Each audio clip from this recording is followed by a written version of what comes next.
아가서 3장 1절에서 4절까지 내가 밤에 침상에서 마음으로 사랑하는 자를 찾았노라. 찾아도 찾아내지 못하였노라. 아예 내가 일어나서 성 안에 들어다니며 마음에 사랑하는 자를 거리에서나 굴길에서나 찾으리라 하고 찾나 만나지 못하였노라. 성 안을 순찰하는 자들을 만나서 묻기를 내 마음으로 사랑하는 자를 너희가 보았느냐 하고 그들을 지나치지 않아 마음에 사랑하는 자를 만나서 그를 붙잡고 내 어머니 신고 나를 향하고 이까지 놓지 아니하였노라. 아멘. 오늘은 1517년 10월 31일 마틴 루터의 종교개혁한 날입니다. 날짜가 마침 똑같이 10월 31일이 되는 게 참 드문 일입니다.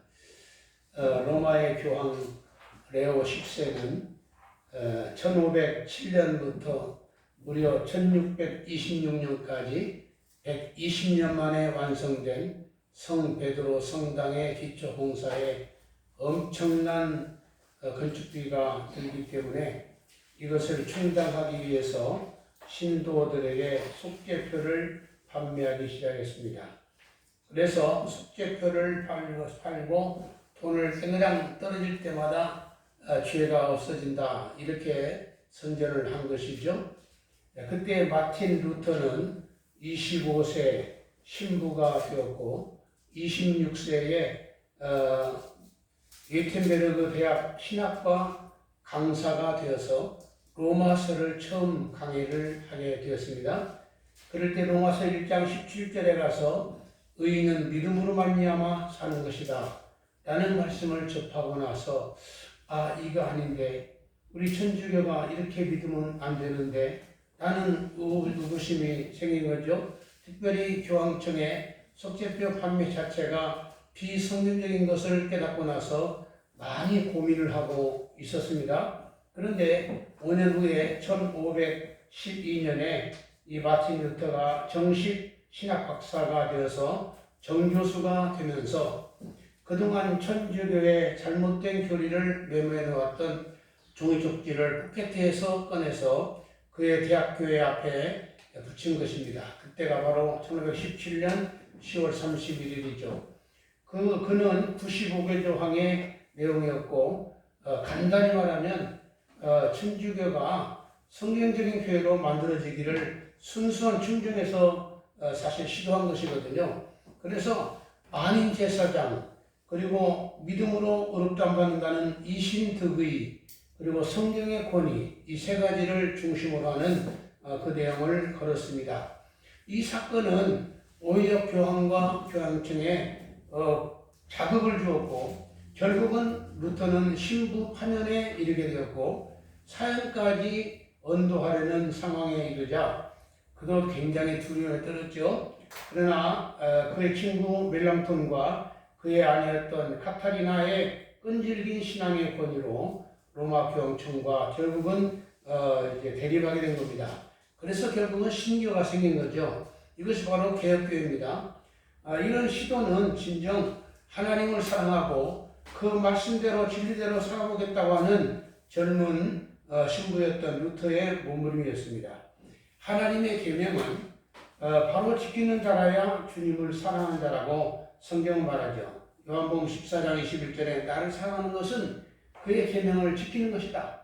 그리하면 나도 사랑하고 하나님께도 사랑받는다. 이렇게 성경은 말씀하고 있습니다. 그래서 최초로 우리는 하나님을 마음으로 사랑한 자가 되어야 한다는 겁니다. 이 마음으로 사랑한다. 오늘 본문에 마음으로 사랑한다는 말이 많이 나오죠. NIV라는 영어 성경에서는 마음으로 사랑한다 그 말을 My heart love라 허트라는 말을 썼습니다. 이 하트라는 말은 물론 우리가 마음이라는 말이 마인드란 말이 있어요. 영어에 마인드란 말이 있지만 마인드라는 말은 마음 또는 정신 또는 지성 생각 또는 의견 이런 지적이고 좀 철학적인 내용의 단어라고 한다면 하트는 마음, 심장, 가슴, 감정, 중심, 애정 등등 감정과 좀 그보다 더 깊은 어떤 내적인 면을 얘기하는 그런 단어입니다. 예. 그래서 영어성에서는 My Heart Love라고 되어 있고, 더 오래된 영문 번역인 킹제임스 번역이라고 하는 성경에 보면 거기서는 My Soul Love라고 그랬습니다.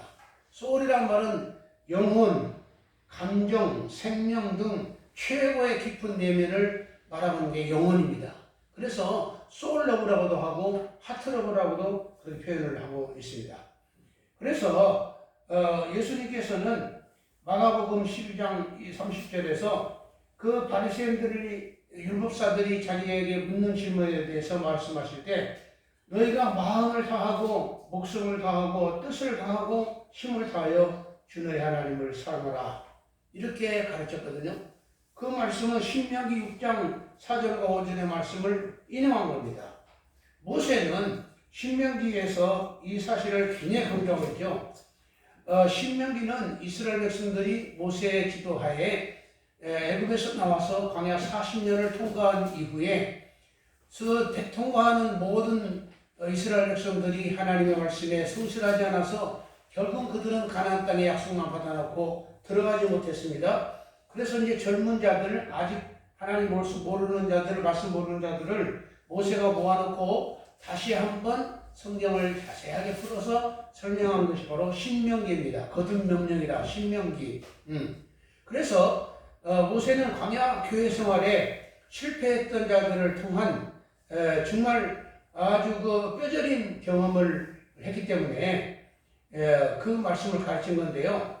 무려 이 신명기에는 마음을 다하고 뜻을 다하여 이 말이 9번이 나오죠. 신명기 4장 29절에서는 마음을 다하고 뜻을 다하여 찾으면 만나리라. 신명기 6장 5절에 마음을 다하고 뜻을 다하고 힘을 다하여 주 너희 하나님을 사랑하라. 신명기 10장 12절에 마음을 다하고 뜻을 다하여 하나님을 섬기라. 신명기 11장 13절에 마음을 다하고 뜻을 다하여 섬기라. 신명기 13장 3절에도 마음을 다하고 뜻을 다하여 하나님을 사랑하라. 신명기 26장 16절에서도 마음을 다하고 뜻을 다하여 지켜 행하라. 신명기 30장 2절, 신명기 30장 6절, 30장 10절 등등 9번에 걸쳐서 마음을 다하고 뜻을 다하고 성품을 다하여 이런 말로 계속해서 이스라엘 백성을 가르쳤단 말입니다. 예. 그래서 이 하나님과 관계된 모든 삶은 이렇게 마음을 다하고 성품을 다하는 그런 사랑으로 우리가 섬기지 한다라고 하는 겁니다. 오늘 본문의 말씀은 술람미 여인이 솔로몬 왕의 사랑을 받아서 이제 솔로몬 왕을 사랑한다고 고백하는 내용 속에 오늘 본문이 들어있는 겁니다. 이 솔로몬 왕의 이름을 부르기보다도 1절에 보니까 마음으로 사랑하는 자라 그랬어요. 마음으로 사랑하는 자를 찾았노라. 2절에서도 마음에 사랑하는 자라. 3절에서도 내 마음으로 사랑하는 자라.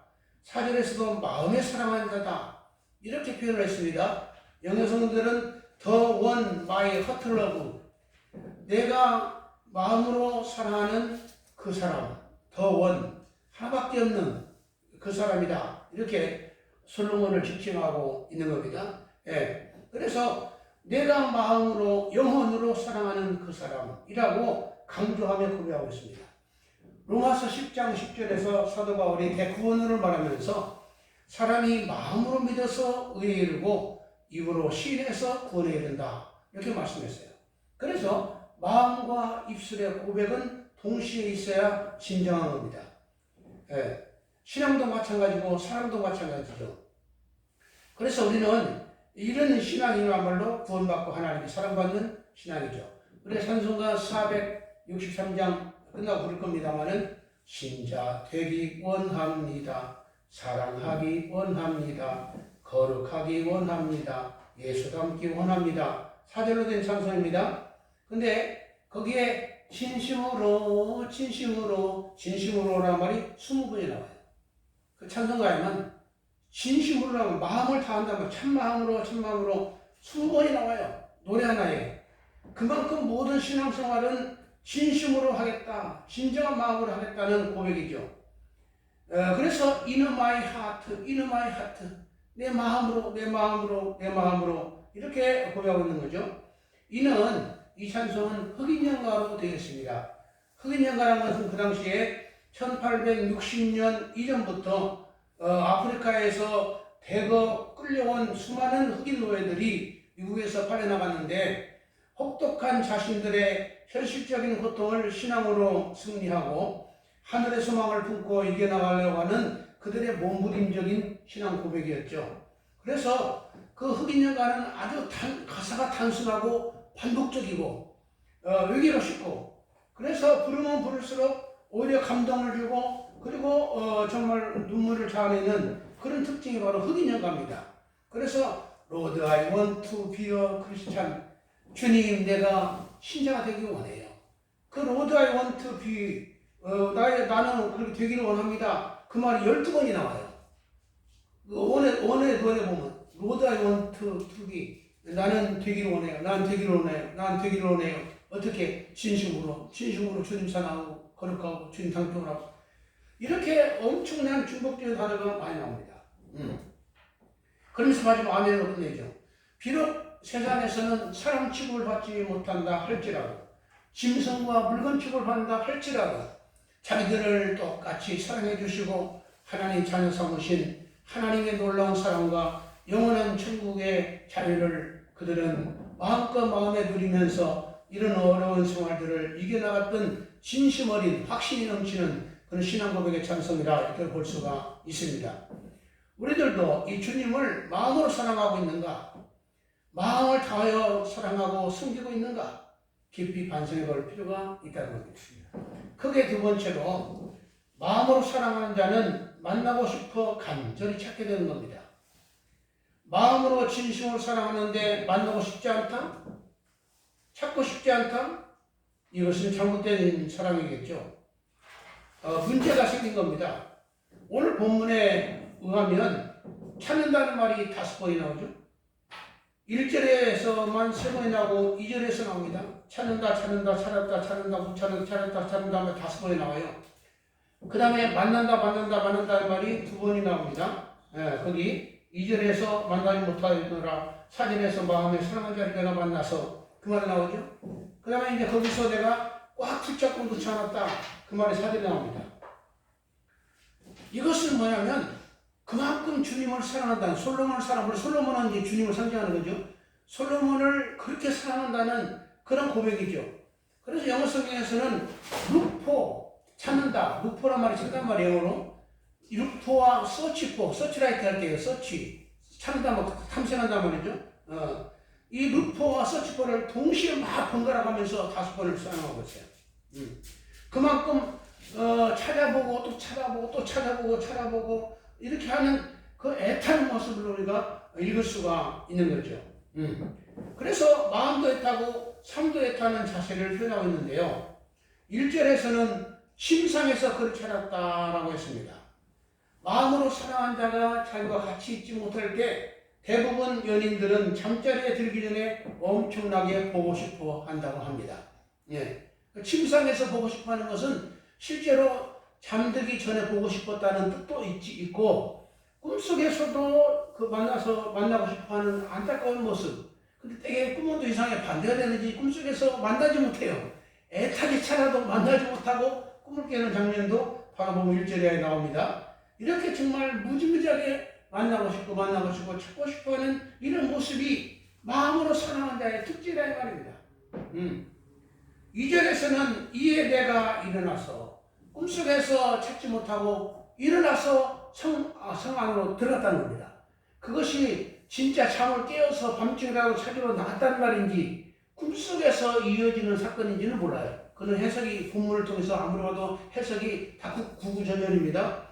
어쨌든 중요한 것은 뭐냐면 거리에서도 찾았고 큰 길에서도 찾았다. 성 안을 두루돌며 순찰하는 자들을 만나서 그 솔로몬 내 사랑한 자가 어디 있느냐고 물었다라고 했어요. 그런데 그 보면 어쨌든 찾을 수가 없었습니다. 중요한 것은 뭐냐? 그만큼 사랑한 자, 마음을 사랑한 자를 찾고 싶었다는 거예요. 만나고 싶어 했다는 겁니다. 이것이 바로 우리가 교훈받는 겁니다. 보고 싶어. 예수님 얼굴 삭개오는 제가자가 풍랑으로 올라갔다. 그런 노래가 있어요. 그 삭개오도 예수님 얼굴이 얼마나 보고 싶은지 그 당시에 제1호시였던 여리고의 서관장이신 그분이 뽕나무에 올라가서 예수님 기다렸다는 거, 이 보통 일이 아닙니다. 정말 만나고 싶고 간절히 찾고 싶은 것은 뭐냐면 마음으로 사랑하니까 그래요. 거리에서나 큰 길이란 말은 대로나 광장을 의미하는데 사람들이 많이 다니고 거니는 그런 장소를 총망라하는 표현이죠. 이 사건은 이상하게 누가복음 2장 44절 45절 사건과 거의 비슷해요. 누가복음 2장 사건은 예수님을 12살 때 그 부모가 데리고 갔다가 예루살렘에서 잊어버려요. 부모가 그래가지고 예수님을 찾고 찾는데 신족들과 아는 자 중에서 찾고 찾되 만나지 못하여 계속 찾으면서 예루살렘까지 다시 왔더라. 그래서 사흘 후에야 예수님을 만났다는 말이 나옵니다. 그런데 예수님 부모의 애타는 장면을 우리가 볼 수가 있는데 아들 찾는 면과 여기 오늘 본문의 애인 찾는 면이 다를 뿐이고 가장 사랑하는 자를 찾는 것은 똑같습니다. 마음으로 사랑하는 자를 찾는 것은 똑같습니다. 그런데 또 재밌는 건 이 술람 여인이 사랑하는 솔로몬은 신약의 예수님을 상징하는 내용이고 이 예수님의 부모는 실제 아기 예수님을 어린이 예수님을 찾는 것과 똑같다는 말입니다. 우리는 평소에 관심을 가지고 점검하며 진정 주님이 내 왕좌에 앉아 계시는지 내 안에 주님이 정말 내 곁에 계시는지를 확인하며 살아가는 자세가 되어야하는 거예요. 이게 깨어있는 신앙이에요. 고린도후서 13장 5절에서 너희는 믿음 안에 있는가 너희 자신을 시험하고 너희 자신을 확정하라. 만약 예수 그리스도가 너희 안에 계신 줄을 스스로 알지 못한다면 너희는 버림받은 자니라. 우리가 우리의 신앙을 늘 점검하며 살아야 한다는 거예요. 주님이 내 안에 계시는가, 내가 주님을 사랑하고 있는가를 늘 점검하며 살아야 돼요. 거기 보면 내 자신이 너희 스스로 요셀브라는 말이 세 번이 나오죠. 이것은 내게 주신 고귀한 선물인 믿음을 내 자신이 살피고 살아야 한다는 거예요. 스스로가. 그래야만 하나님 앞에 합당한 자라는 거예요. 버림받은 자란 말은 뭐냐면 도키모스란 말인데 도키모스란 말 자체는 영광로에서 연단된 금, 완전히 순금으로 나오는 그것을 도키모스라고 해요. 도키모스. 용광로에서 재련한다 이런 뜻입니다. 거의 아가부터 헬라어는 부정이래요. 완전히 연단돼서 나오는 금이 아니라 순금이 아니라 불순물, 연단되지 못한 불순물을 도키모지라고 합니다. 하나님 앞에서 우리가 연단시켜도 불문물을 들어갔다 나와도 용광로를 들어갔다 나와도 순금이 안 나오는 잡성만 잔뜩 섞여 있는 돌과 같은 그런 신앙자가 돼서는 안 된다는 말입니다. 그래서 이것은 내 자신의 몫이죠. 그런데 우리가 이 주님은요, 희한하게 찾고 찾으면 주님은 만나주시는 분입니다. 잠언 2장 4절 5절에 은을 구하는 것 같이 그것을 구하며 감추어진 보배를 찾는 것 같이 그것을 찾으면 여호와 경외하기를 깨달을 것이며 하나님을 알게 되리라 라고 말씀합니다. 하나님이 내게 믿음은 선물로 주시지만 우리의 신앙생활은 내 몫이다 이 말입니다. 내가 어떻게 하나 달리는 거예요. 잠언 8장 17절에 나를 사랑하는 자들이 내 사랑을 받으며 나를 간절히 찾는 자가 나를 만날 것이니라 라고 했습니다. 예레미야 29장 13절에서 예레미야는 멸망에 가는 유다 나라를 향해서 눈물로 외치기를 너희가 온 마음으로 나를 구하면 나를 찾을 것이요 나를 만나리라 라고 강조하고 있습니다. 우리가 마음으로 사랑하는 자를 찾고 찾다가 만나게 되면 얼마나 반갑겠습니까? 그래서 그를 꼭 붙잡고 놓아주지 않겠다고 그는 사절에서 고백합니다. 나는 이제 솔로몬을 내가 어떻게 찾았는데 이제 내가 이 솔로몬을 절대 놓지 아니하리라. 사절에 그랬어요. 그를 붙잡고 꽉 붙잡고 내 어머니 집으로 나를 잉태한 자의 방으로 들어가기까지 놓지 아니하리라. 놓지 아니하리라 그랬습니다. hold not let go. let go란 말은 절대 나는 가게 하지 않겠다. 그냥 놔주지 않겠다. 이런 각오의 표현이죠. 그래서 정말 이제 그 솔로몬을 꽉 잡고 이제 매달릴 상황입니다. 우리가 이 주님을 이렇게 꽉 잡고 놓아주지 않겠다는 그런 심정으로 살아가는 게 바로 진정한 마음으로 살아가는 신앙생활의 표현이라는 말입니다. 이제 나는 주님 말을 의지하리라 진정 놓지 않으리. 오 주님께서 나를 살리셨네 전혀 알지 못했던 기쁨일세 라고 우리가 본성하잖아요. 내가 이 주님의 놀라운 부활의 또 생명의 진리를 우리가 깨닫고 나서 너무 기뻐서 이 주님만을 의지하면서 진정 놓지 않을 것이다 라고 하는 고백의 가슴은 본성하죠. 이사야 41장 13절에 하나님께서 내 오른손을 붙들고 두려워하지 말라 내가 너를 도울 것이라 라고 말씀하십니다. 주님은 우리를 꽉 붙잡고 계시는데 우리가 주님을 꽉 붙잡는 자세가 필요하단 말입니다. 그 마땅하다는 거예요. 예수님은 우리 약함을 아시기 때문에 베드로에게 확인했죠. 시몬아 내가 나를 사랑하느냐? 3번 물었습니다. 내가 나를 사랑하느냐? 내가 나를 사랑하느냐? 예? 우리가 오늘 아까 불렀던 찬송 내 주 대신 주를 청산하고가 이 말씀에서 나온 찬송이거든. 예. 3번이나 사랑하고 물어본 것은 뭐냐면 그가 정말 마음으로 주님을 사랑하고 있는지 단순한 선생님으로 그냥 따르고 있는지 이것을 알고 싶었던 거예요. 왜냐하면 베드로는 앞으로 하나님의 교회와 복음을 위해서 생명 바쳐서 일할 자거든요. 대사도 사도거든요. 그래서 이런 마음으로 사랑하는 사랑이 그에게 확인이 돼야 주님은 그에게 사도의 직분을 줄 수가 있단 말이에요. 차도라는 것은 엠베서더, 대사람을 대통령의 특별 권한을 받고 위임된 자가 대사란 말입니다. 그래서 그런 사랑이 있어야 앞으로 정말 순교의 각오로 주님의 믿음을 복음을 전하고 복음 진리를 전하고 교회를 지킬 수 있지 않냐는 말이에요. 우리가 마음으로 주님을 사랑하는 마음이 없으면요 누가 교회를 지키고 누가 진리를 지키고 누가 믿음을 지키겠어요. 어른다면 도망가 버리지. 베드로가 처음에 그랬잖아요. 여종이 물어봐도 예수님 부인하고 모른다고 부인하고 맹세 부인하고 도망가 버리잖아요.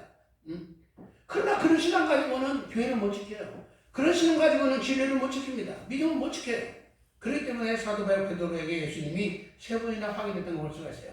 마지막 3번째로 마음이 없이 입술로만 사랑하는 자들이 종종 있다는 겁니다. 이사야 29장 13절에 이사야는 타락해져가는 유대 말기에 그분들에게 외치기를 하나님께 이사야를 통해서 말씀하십니다. 이 백성이 입으로는 나를 가까이하며 입술로 나를 공경하는데 그들의 마음은 내게서 멀리 떠났나니 나를 경외함은 사람의 계명을 따르는 자라라고 안타까워하는 장면이 나옵니다. 예수님은 이 말씀을 인용해서 마태복음 15장 8절로 9절에서 말씀합니다. 바리새인들과 서기관들이 너무 외식적인 신앙생활을 하니까 이는 나를 헛되이 경배하는 것이다 라고 하면서 이사야 29장 13절의 말씀을 인용하는 거예요. 그러면서 헛되이 경배하는 것은 뭐냐? 사람의 계명으로 하나님을 섬긴다는 거예요. 그래서 거기서 나온 게 고르반이라는 마가복음 고르반이라는 내용이에요. 똑같은 10계명에 하나님을 사랑하라 부모를 공경하라가 똑같이 나와 있단 말이에요. 1계명 5계명에. 그런데 그들은 뭐라고 하냐면 하나님은 더 위대하신 분이니까 하나님을 사랑하는 마음으로 부모를 소홀히 하는 것은 괜찮지 않느냐 이렇게 가르쳤단 말이에요. 그게 고르반 신앙이에요. 부모에게 예를 들어서 뭘 드리려고 했어. 그런데 없어가지고 하나님께 그걸 헌금을 드렸어. 그럼 부모에 안 줘도 된다는 거예요. 하나님이 위대한 분을 바쳤으니까. 고르반 신앙이 잘못된 거예요. 부모는 부모, 하나님 똑같은 계명이란 말이에요. 똑같은 10계명이에요. 그래서 사람의 계명으로 지키는 자가 이것은 하나님을 헛되이 경배하는 것이다 라고 주님은 아주 그들을 신랄하게 비판하면서 이것을 전통에 관한 신앙이라고 전통이라는 말 나와요. 트래디션. 전통으로 이거 하나님을 섬기는 거다 라고 하는 겁니다. 전통이라는 말은 뭐냐면 전해 내려오는 상식이나 관습, 사상, 행동 이것들을 말하는 겁니다. 그래서 사람이 예수 믿는다고 교회에 앉아 있어도 전해 내려오는 상식, 전통, 습관 이런 것들에 의해서 신앙의 기초를 쌓으면 그건 100% 모래 위에 지은 집과 같아요. 그러나 참된 진리 말씀의 내 집을 자꾸 세워가면 견고한 집이 되는 거거든요. 그래서 이런 전통이나 구전이 하나님의 진리 말씀에 맞지 않는데도 진리를 멀리하고 오히려 전통을 추종하는 그것이 바로 그 당시에 바리새인 서기관이었다는 말입니다. 마틴 루터는 생명을 걸고 개혁을 외쳤는데 바로 전통에 의한 신앙을 버리고 말씀대로 살자는 거예요. 로마 교황이 무슨 뭘 훈시하면 그게 성경의 권위보다 더 높아요. 교회의 전통, 천주교의 전통이 생기면 그것이 성경보다 더 권위가 있어요. 그래서 절대 권위, 성경의 절대 권위를 내세운 거예요. 성경보다 권위 있는 게 없다. 예? 만인제사장, 신부만, 교황만 하나님께 나가는 제사장이 아니라 누구도 예수 믿는 사람은 다 제사장으로 하나님께 나갈 수가 있다. 믿음으로 말미암아 구원받는 것이다. 라고 하는 것을 외쳤던 겁니다. 그렇기 때문에 아무리 높은 교황이라 할지라도 자기의 생사의 탈권까지 가지고 있는 교황이라 할지라도 교황의 말도 성경의 말씀보다는 권위가 없다는 거예요. 이것을 외쳤던 것이 바로 전통을 버리고 하나님 말씀에 서자는 게 루터의 그 개혁의 의지였단 말입니다. 그래서 우리가 성경에 맞지 아니하면 아무리 위대한 사람, 높은 사람, 아무리 수천 년 전의 전통이라 하더라도 이것을 과감하게 버리고 하나님 말씀에 진리 앞에 돌아오는 것이 신정 마음을 다해서 주님을 사랑하는 삶이라는 말입니다. 아멘. 그렇지 않다면 헛되이 하나님을 경배하는 것이라고 주님께 책망을 했습니다. 말씀을 마칩니다. 지금까지도 우리는 그래왔지만 앞으로도 우리 생에 마칠 때까지 주님 재림할 때까지 정말 우리는 진리 말씀에 의지해서 내 신앙의 집을 지어가고 구전이나 전설이나 전통, 관습에 매이지 않고 진정 말씀에 기초해서 살아간다면 이게 진정 하나님의 마음으로 사랑한 자고 그런 자가 하나님께 사랑을 받게 된단 말입니다. 아멘. 네. 로마서 8장 17절에서 아까도 얘기했지만은 이렇게 주님을 사랑한 자는 내 사랑을 받는다고 말씀했습니다. 우리 남은 생에도 우리는 구전이나 전통 이런 것들에 흔들리지 아니하고 진리 말씀 내 신앙을 세워서 주님을 마음으로 사랑하고 주님이 사랑받는 사람들이 되어 줄로 믿습니다. 하나님 우리 아버지 내를 감사합니다. 1517년에 루터가 종교개혁을 하면서 그 당시에 생명의 탈권을 하렸던 교황과 교황청의 어마어마한 권위 앞에 성령의 절대 권위를 외쳤고 신부만 제사장이 아니라 우리도 제사장이다. 정말 믿음으로 말미암아 구원받는 거지 무슨 숙제를 팔아서 돈을 바치면 죄가 없어진다고 하는 그런 잘못된 것들을 신랄하게 비판을 했고 결국은 종교개혁을 한 것을 압니다. 남은 생에도 우리는 하나님의 진리 말씀의 신앙을 세우게 하시고 전통이나 관습 이런 것들에 대한 신앙의 기초를 쌓지 않도록 그래서 하나님 헛되이 경배한 자라고 주님께 청망받는 자가 아니라 주님을 정말 마음으로 사랑하는구나. 나도 너를 사랑할 거야. 하나님도 너를 사랑해. 나가는 아름다운 인정받는 신앙자가 되기를 소원합니다. 남은 생에도 인도하여 주옵소서. 주 예수님의 이름으로 기도하옵나이다.